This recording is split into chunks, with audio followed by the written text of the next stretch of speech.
बिस्मिल्लाहिर्रहमानिर्रहीम। अस्सलाम वालेकुम। वज़ाइफ की बरक़ात में आप सबको खुश आमदीद। उम्मीद करती हूँ कि आप सब खैरियत से होंगे। आज मैं आपकी बहुत बड़ी परेशानी का इलाज लेकर हाजिर हुई हूँ। वो लोग जिन्हें नमाज के दौरान वसवसे आते हैं, वो लोग जिनका नमाज में ध्यान नहीं लगता, ये उनके लिए ख़ास वजीफ़ा है।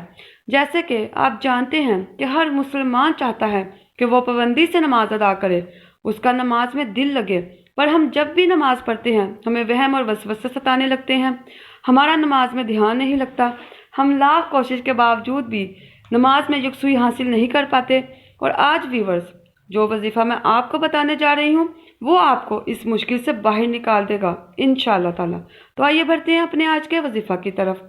वो वजीफ़ा ये है कि आपने जब भी नमाज के लिए जाए नमाज पर खड़े होना है तो नमाज शुरू करने से पहले उल्टी तरफ मुंह करके 3 दफ़ा औज़ु बिल्लाहि मिनश शैतानिर रजीम पढ़ना है और उसके बाद उधर ही मुंह किए हुए 3 दफ़ा थूक देना है।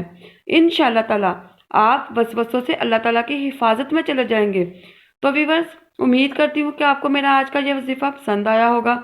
इंशाअल्लाह ताला मैं अपनी नेक्स्ट वीडियो में एक नए वजीफ़ा और एक नई दुआ के साथ हाजिर होंगी।